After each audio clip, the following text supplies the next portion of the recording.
you have to start first with what's the end result of this. I truly believe it has to start with an interest in humanity. If you spread yourself in a good way across and you give yourself equal attention to all these other areas of your life, maybe you won't get to some of the successes fast, but you'll get there more balanced, just start presenting themselves everywhere. Hey, Jarrod, I'm super excited to have you join me for this episode of Coffee with Closers. Yeah, thank you, Samuel. My name's Jarrod Lopiccolo, CEO, co-founder of Noble Studios, and yeah, super excited to be here today. Most certainly. Every entrepreneur that I've ever talked to, they all have an interesting story of how they overcame obstacles to become an entrepreneur. I'm sure you have something very similar to share. Can you share with our audience a little bit about your journey of becoming an entrepreneur? Yeah, so just coming on 20 years of celebrating with Noble Studios. So we're a creative digital performance marketing agency. It's a mouthful. But, started this company 20 years ago, actually with my significant other. So my wife and I, she comes from a copywriter, sort of PR background. And I came from a very design-centric background. In fact, I was focused on architecture and was going to be one of the youngest architects in America. And I started working for this architecture firm. And what I found was that, it was this merger between physical and digital that was happening in that time, and how you can affect at a brand and a touch point and a human experience. And I really got excited about the digital side, right? When you think about the idea of virtual architecture versus physical architecture, sort of navigating humans through space, giving them access to the things they want.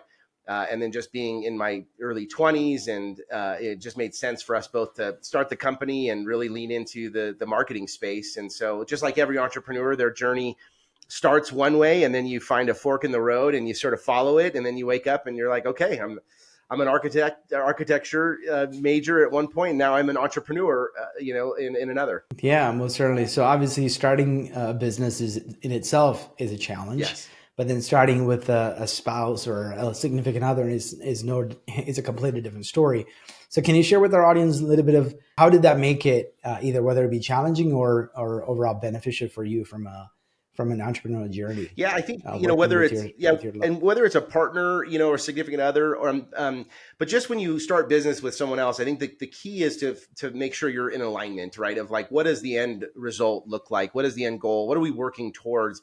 I think what happens a lot of times is partners will start and they have a shared vision at the very, very beginning, but they don't ask themselves, what is 10 years? What does 15, 20 years look like? Are we on that same journey? Otherwise, you'll find yourself likely, coming together and then moving apart. So I think having a significant other, and start a business together can be quite powerful because you're on likely a life journey together. And so if you can align your life journey and your business journeys, you've got two people hammering the same, nail, over day in and day out. Some of the challenges, though, you can imagine whether this is a significant other or just a business partner, is this idea of like, staying in your lanes a little bit, right? So what are you good at? What does the company need? And what are you good at? And what does the company need? And how are you just allowing enough of an overlap? Just if you think of a beautiful Venn diagram, they're not totally overlapping each other. There's just enough, a 10% overlap.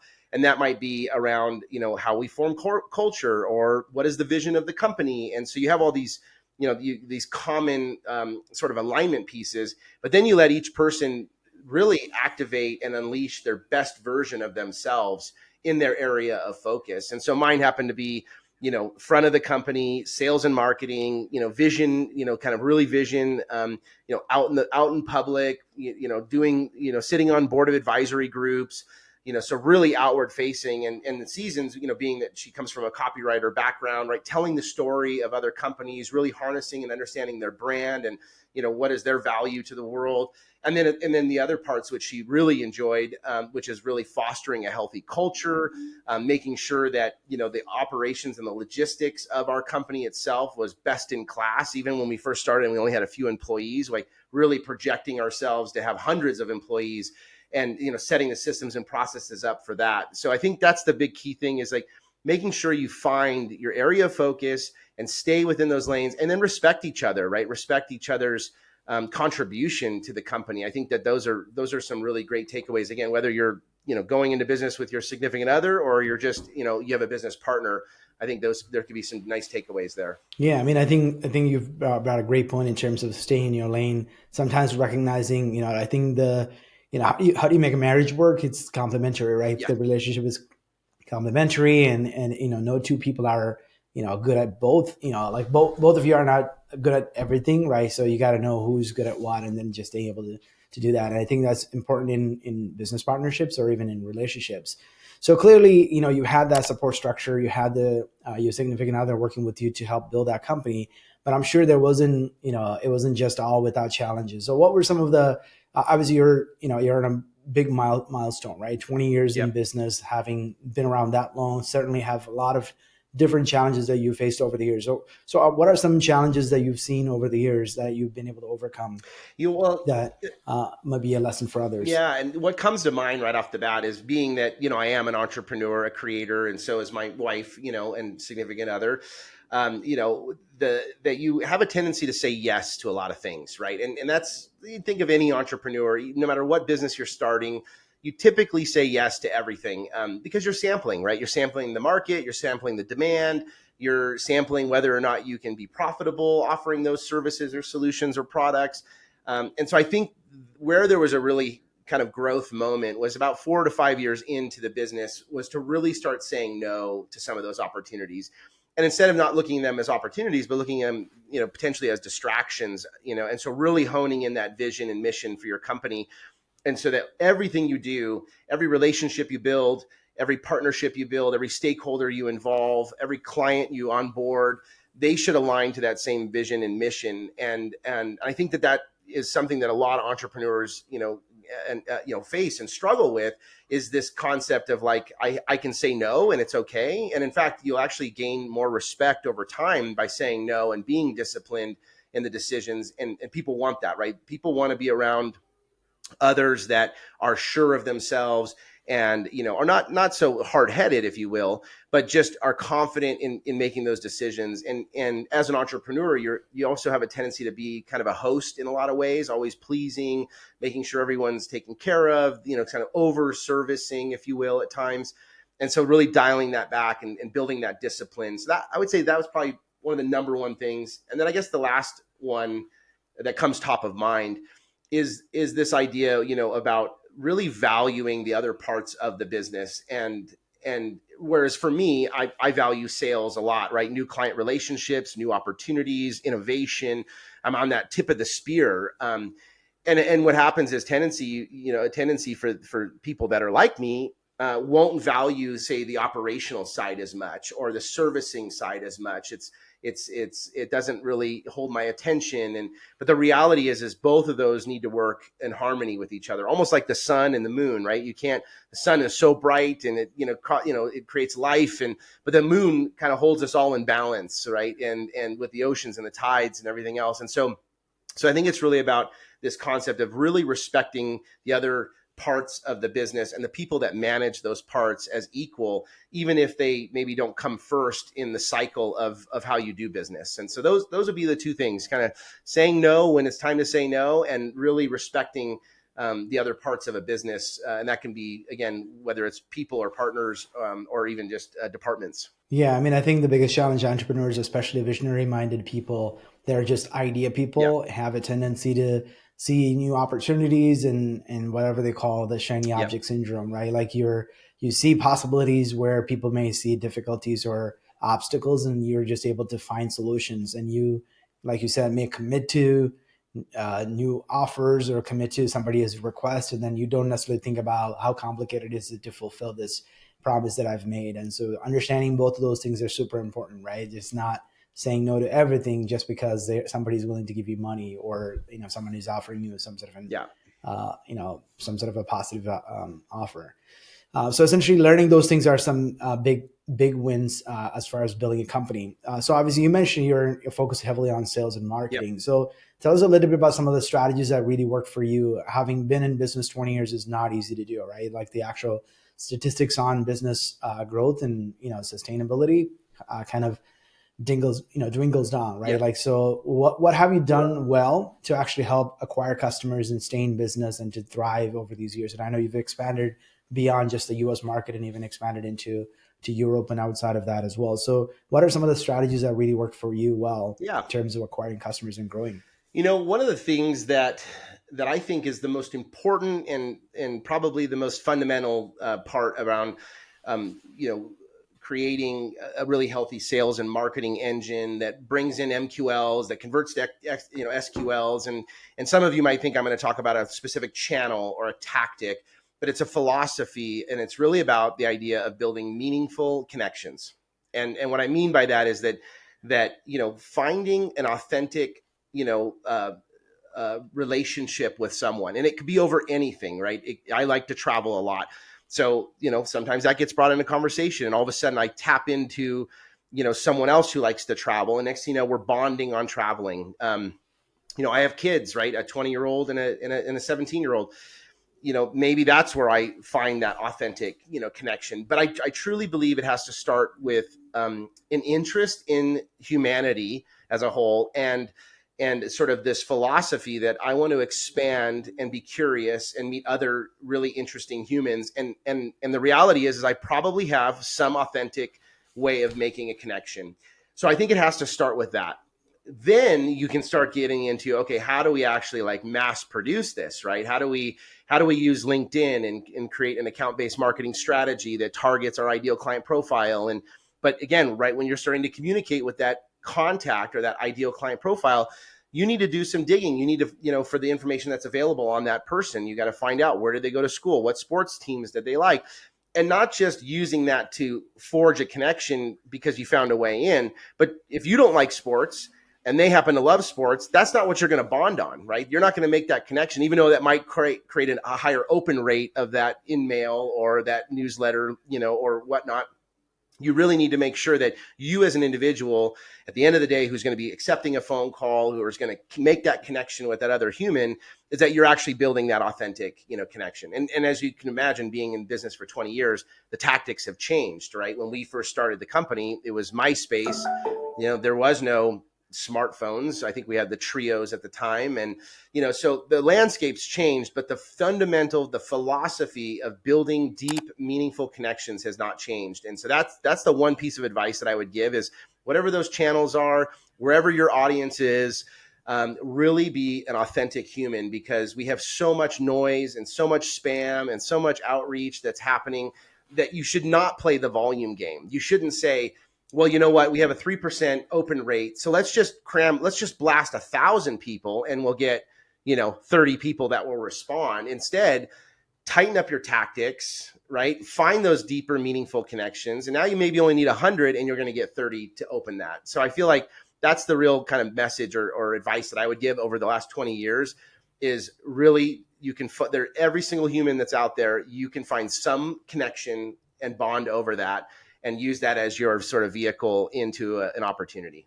Understood. So obviously most of that you're describing is more from a proactive prospecting standpoint and going in, finding prospective customers that might be a good fit for you. What other strategies have worked well for you in terms of creating awareness and driving people to your business? Yeah. So we put a lot of thought leadership out there. This is one of those channels, right? I'm talking about thought leadership here. We also write a lot of content that are relevant. So not that we're, ambulance chasers, but we're going to write content that's relevant and is, if you will, is trending. So obviously, AI right now is a big conversation. So we're writing thought leadership pieces and giving our, opinion. That naturally will bring in inbound opportunities.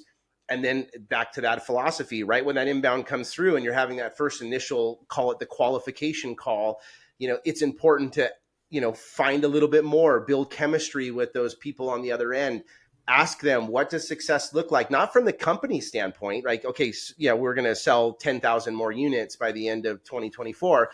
Instead, it's like, what does success mean to you as an individual? If we're sitting at the bar, we're having a drink, it's been 1 year and we're celebrating because we've been successful. Why are we successful?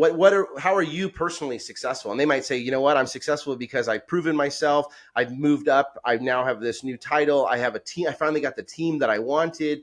I was able to sell new service lines. I knew that those service lines were going to be the right service lines to cross sell, but I just had to earn their respect or trust. So you can really find out what motivates that individual. And so you have the company goals and objectives, and then you have the individual goal and objective. And you don't get there again until you create that meaningful bridge, that meaningful connection.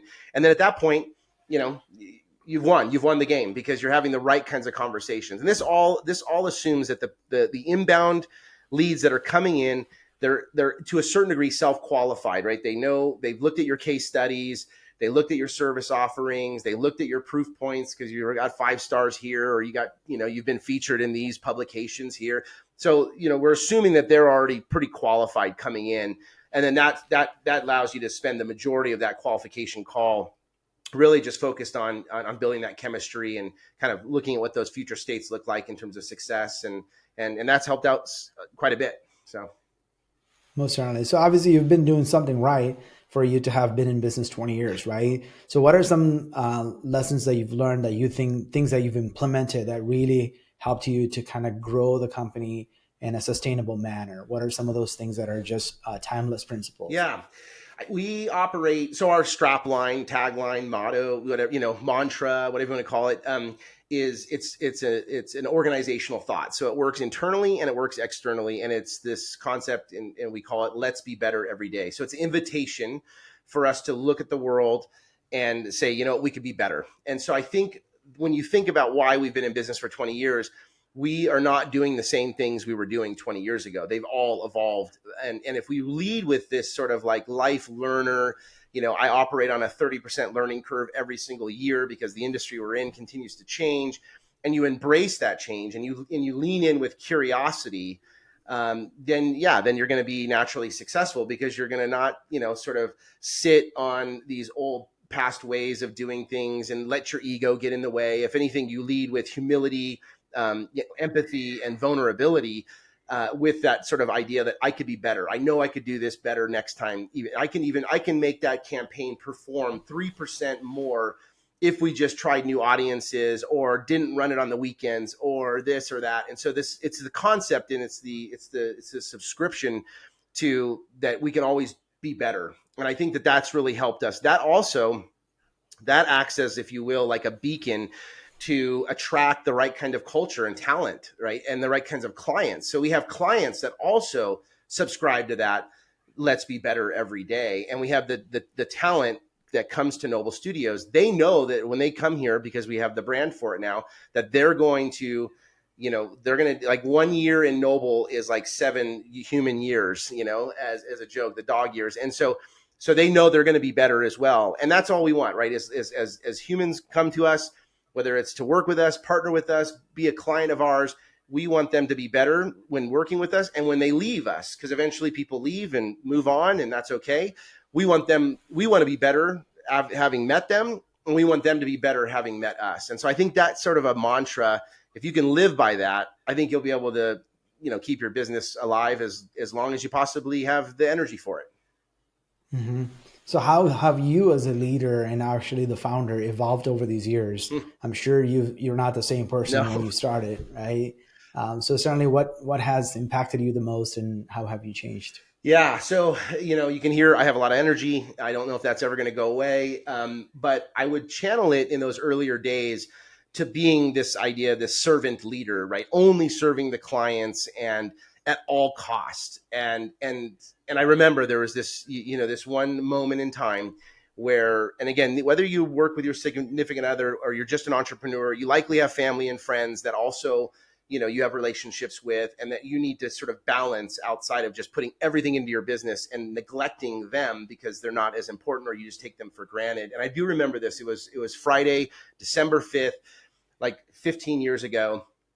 And I live in a small town, and every year they have what's called the tree lighting ceremony, where Santa comes down and all the trees light up and the whole community comes together, and there's choir, and there's, all kinds of, holiday songs that people sing and stuff. And we had a deadline for a Fortune 100 client that Friday at 5 p.m. And that's the same time that the tree lighting ceremony was happening. And Season, right? She finished up work. She went home, grabbed the kids, came back, and we had missed the deadline. And so everyone's feverishly working to get there. And I just remember this moment, I decided to choose business over family. I said, I can't do this. I can't go down there. And I know others that are listening has a story like this, where they put business over family. And then she left with the kids. And I'm sitting there by myself in this room, small room, 1,200 square feet. 6 of us are sitting there, and they all looked at me and they're like, Jarrod, what are you doing? Like, this isn't the leader that we want to follow. Like, you need to be with your family. We've got this, let go, basically let go. And as an entrepreneur, that lesson of letting go and finding that we all have all these different cups and they all have to be filled equally. It was that moment where I just was like, wow, I was totally imbalanced. I was only putting all the effort to the work side, and the family is really what's going to be here the long term. And so I remember walking down the stairs, walking right across the street because we happened to be downtown where it was happening. And I met up with Season and our kids. And right then the lights went on and Santa showed up. And I just thought, oh my gosh, I made it, but I barely made it. And ever since that day, I have a lot of bracelets on. I put one bracelet on there that said family first, and that allowed me to like really focus on that extra cup that I didn't realize was not getting filled. And now I've got all these different cups, right? I've got community, I've got friends, I've got family, I've got personal hobbies, I've got travel, I've got all these other cups. And the best way for me to be the best leader is to make sure that each one of those cups are equally filled. And that if one starts to overflow, we analyze it and we move and we shift and things like that. And so that would be the big lesson is like, how do you balance family, and business? And it's 100% possible. And I'm happy to say we have a successful family, a successful marriage. Our kids are great, straight A students, really good. They want to be entrepreneurs themselves. And I'm like, no, don't do that. You shouldn't do that. But I think we're modeling that so well. But it took a while. It took, some of those events. And again, for those that are listening, you're never going to remember the business event that you went to, over the personal event. You're going to remember the personal event that you actually didn't make versus the business event you didn't make. So prioritization is going to be critical for anyone that wants to be an entrepreneur or is currently an entrepreneur. Yeah, I think I've heard people say like no one ever went to their deathbed saying, I wish I had spent more time in the office. Exactly. That just never happened. Nope. So obviously you had to, the balance is not easy, right? Yep. Anybody who's in the entrepreneurial world recognizes that sometimes, your business becomes almost your baby, that you feel like you have to raise this baby and you're the only one who can raise this baby. You can't hand it over to anybody else. But delegation was definitely one of the areas where you were able to delegate and be able to trust somebody else to take over. So what are other practical things you've done to remove yourself so you can do more travel, you can spend more time with your family, that you could invest into some other personal things, like you've said, your hobbies and things like that? What are some steps that you had to take to get there? Yeah. And I'm sure it was not overnight. You mentioned delegation, and actually that is probably one of the first starting points of this concept as an entrepreneur of letting go. And I remember a friend of mine mentioned to me, and he's an entrepreneur, and this was years ago. He said, look, I know you can do that role or that job really well. And you'll probably do it better than others because of how close and your proximity to the company and the value and what it means and all the other sort of, filters that are weighing in. He goes, but if you let that go and you give it to somebody else and it becomes their sole job or one of their primary focuses of their job, not only are they going to do it better than you, but they're going to do it more consistently over time. And that will actually free you up to elevate a little higher, just a little bit more, to then focus on something else that they're not able to focus on. So I think it's really critical for entrepreneurs and just leaders in general, really is to know what their strengths are and what they can do better than anybody else. And that's what you should actually focus your energy on. And all the things that maybe you're okay at, or you're sort of good and you've just been doing it for so long and you always do it a specific way, those things you can let go because they could be automated. They could be, sort of managed and inherited by others. But I've realized over the time that not everybody wants to be the leader, or not everybody wants to be the CEO or the entrepreneur.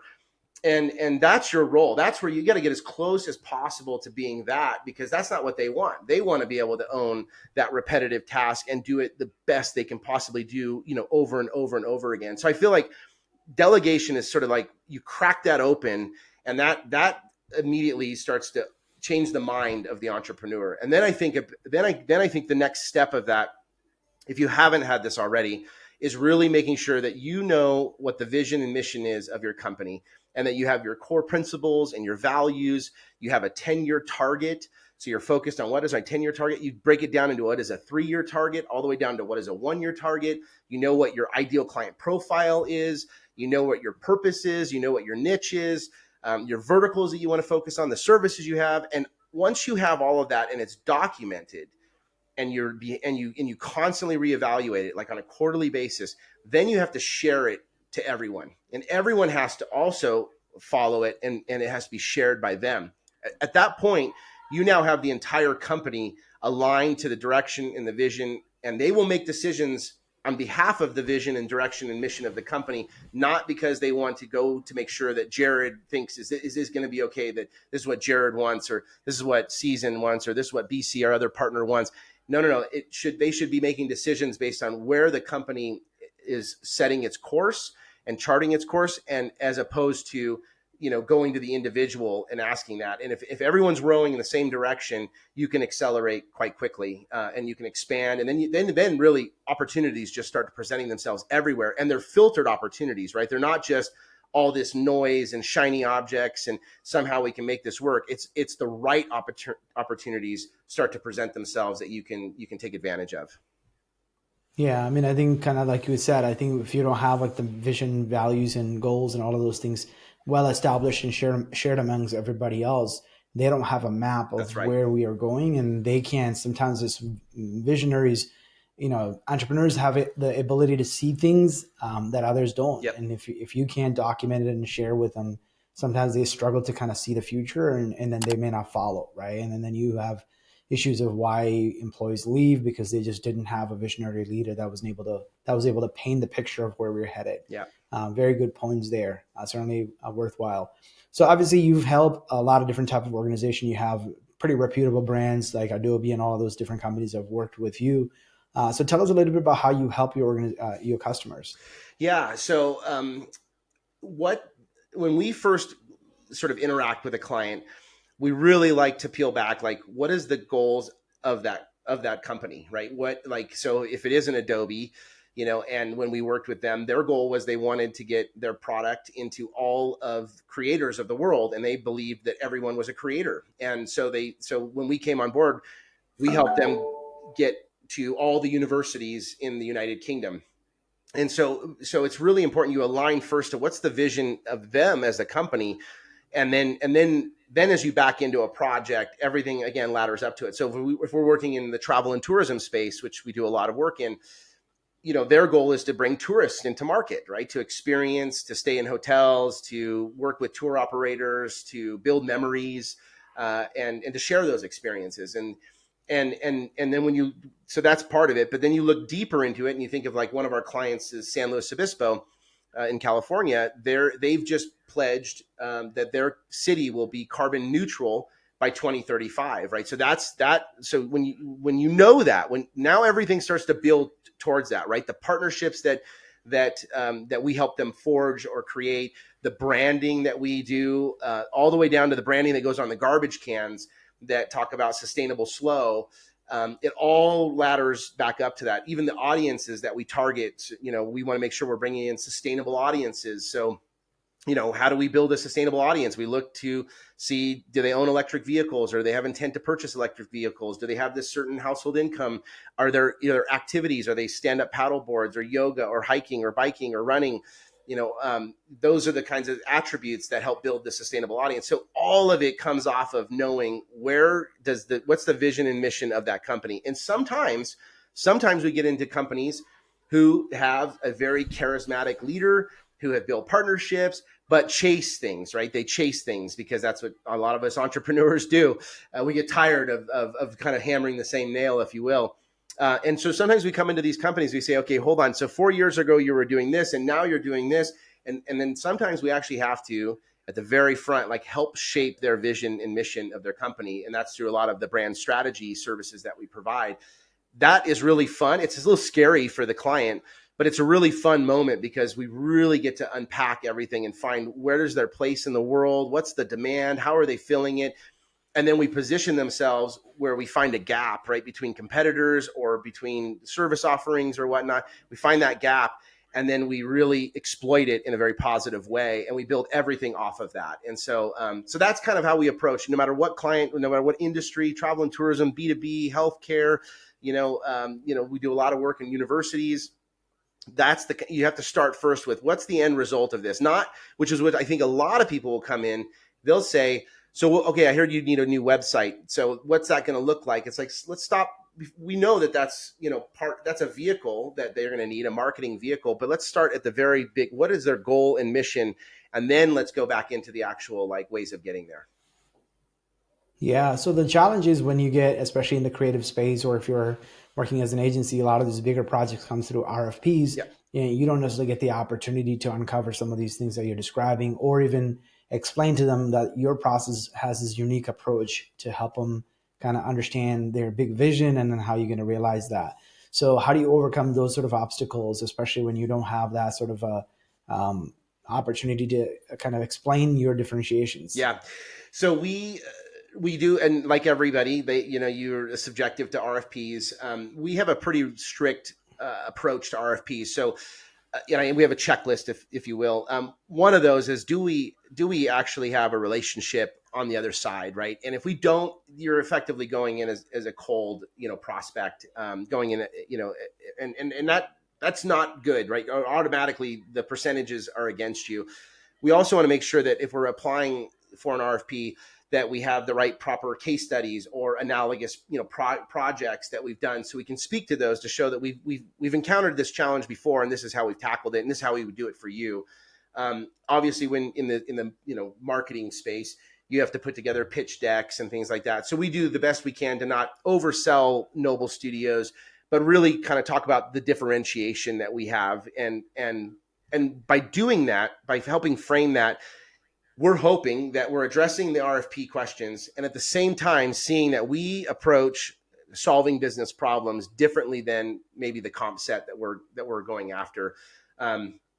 We always start our engagements, no matter what we're doing, with some level of discovery. And so assuming we win that business, right? And in that discovery is when we expose these types of questions. So we'll do stakeholder interviews, qualitative, quantitative ones. We'll even do, research that's outside.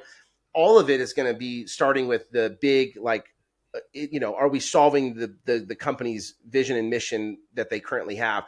And then how are we doing that through the project that maybe we just won through that RFP process? But always we're going to be starting with that discovery. So very rare we win a project. We don't ever approach those questions. We just do the executional work. I think that was on some of the earlier days, when you didn't think you can move the needle as much. Now being in the market for 20 years and having the impact and working with these really big brands that we've had, we just don't want to work with any clients that aren't willing to expose what their vision or mission is, and or feel like they can't optimize it or modify it. And so I think they look to us as these subject matter experts that really can unpack these things and challenge maybe their vision or mission, or challenge, the way they do certain business. Because at the end of the day, if they bring us in and we can't be successful, well, then that relationship's done after that one project. And right now we have about a 7-year, life cycle with clients, and that's quite a long life cycle in the digital marketing space. And so I think part of it is we show up as partners and like strategic advisors, at the same time being able to execute some of that work that they originally, looked and sought out us for. Makes sense. So having been in the business 20 some years, you've learned a lot of lessons. Yeah. You've kind of shared some of those nuggets as well. So if you had to do it all over again, what would you do differently? Yeah, I think it took us a little while for us to really hone in our mission and vision. And I guess I don't want to say that those early years are lost because you're chasing opportunities, you're saying yes to a lot, and you're testing out your services. But if I knew what I knew today, I think we could probably get there a lot sooner, right? Instead of 20 years, we'd probably be there in 10 years. So I guess it would be, if I had the knowledge and I would have started over again, I would definitely form a business that, really had a solid mission and vision, just to hold us accountable to, where we were going to take the company. And I feel that that's a hard thing to do. It's a hard thing to ask because you learn along the way. And that's why I mentioned earlier, this concept of reviewing your mission and vision every quarter. Actually, it doesn't mean you change it, just review it. Is it still fresh? Do you still align with it? Because you might have to change if the landscape's changed. I mean, if you ran a business that, had to do with physical office space, and it's hard for me to come with the analogy, but after going through a pandemic, you might have to revisit your vision because maybe that doesn't apply as much, or maybe the demand isn't there as much. And so I feel like if I could start over again, it would be having more clarity around vision and mission for the company. And so I guess those that are looking to start, maybe spending a little bit of time in that incubation space and testing it through conversations and going around and asking for advice and, finding others that are in that space that, that you wanted to get into and asking what their pros and cons and challenges are. That might give you maybe a few years head start versus just like diving straight in. I mean, if I were to run a restaurant, for instance, I don't know what their returns are. I don't have an idea of inventory shelf life and how you build specials off of those inventory when it starts to deplete. And so before starting a restaurant, just because I'm passionate about making pizza or something like that, I'd like probably maybe go talk to a bunch of pizza restaurant owners before doing that. And that might give you enough to say, oh gosh, I need 2 pizza ovens and I need this kind of sauce and I need that. And I can't keep this dough on, you're just going to learn so much from asking for advice. So if you could be patient, if you're an entrepreneur or leader and you could be patient, probably doing a little bit of that, sort of research on your own, and that incubation time could probably save you a few years of learning the hard way. But I've always learned the hard way, so I don't know if it would work with me, So yeah, we're entrepreneurs oftentimes, right? Like we're just doing faster than we can speak sometimes, and that actually works against us for sure. Yeah. So knowing what you know today, what advice would you give the younger Jarrod? Yeah, the younger Jarrod, I would say probably to learn the lesson about that your life is built up of many different, areas of focus, and that each one is required for you to invest equally into it. And I feel like that would have been good. Younger Jarrod would have probably not liked that and probably would have said, no, work is the most important thing, because if I can't get the work and I can't bring the money in, then none of this else matters. As opposed to saying, well, actually, if you spread yourself, in a good way across and you give yourself equal attention to all these other areas of your life, maybe you won't get to some of the success as fast, but you'll get there more balanced, And so that would probably be it is really like treat other parts of your life as just as important as running your own business. And same thing if you're just a leader, and you're like, treat all the other parts of your life just as important as if you're, as if you're the leader running a company or a department or a team or whatnot. Give yourself the credit that other parts of your life deserve just as much attention. Yeah, I think the social media has made it super sexy to see the hustle culture. Yes. And I think a lot of people are following that sort of a philosophy about starting and building and growing at the expense of a lot of things. Sometimes their own health, sometimes their own relationships, and sometimes it's not the best and healthy thing to do. I saw an interview of the diary of a CEO with Steve Bartlett had an interview with the co-founder of Airbnb, and he was actually sharing. Airbnb founder was sharing. I mean, he's worth probably a couple of $1 billion. Now looking back, he's saying he lost the relationships because he was not available for family gatherings, birthday parties, or any of those things. Now he's trying to rekindle his relationship with his one sister that he had, that he kind of put it on hold for several years, sometimes even decades. So I saw that interview, a man who has all the money in the world, but now he's trying to think of like, how can I go rebuild the relationships that I kind of stepped over because I was pursuing something that now doesn't really mean much while he has it, right? What a great wisdom and lesson to kind of end our conversation with. Oftentimes I think we have the tendency, we're just pursuing a dream and a passion, and it's all good and we need that drive. But I think oftentimes you don't want to be doing it at the expense of things that you might regret much later in life. Yep. And I think I appreciate the fact that you've kind of alluded to the fact that you're a family man, you put priorities, you have those buckets that you kind of make sure that every one of them is filled. Yep. And like you said, your children are well off, they're educated, and you've set some good examples. I think a lot of times people put some of those life decisions on hold. Yes. Because they think I can build a business and then I can go back and build a family. And a lot of times you may not have that opportunity and you might regret. So Jarrod, I certainly enjoyed our conversation. Thank you so much for sharing your life lesson and wisdom with my audience. Yeah, Samuel, thank you so much. Honestly, we could talk for hours. It's such a passionate conversation. So thank you. Really, it was great to share. Hopefully some people, got some stuff out of that. And if feel free to direct message me on LinkedIn. You can find me there. And share some of your life lessons as a leader or entrepreneur. I'd love to hear them. Most certainly. And thanks again. If you enjoyed this video, please share it. To make sure you never miss an episode, please subscribe.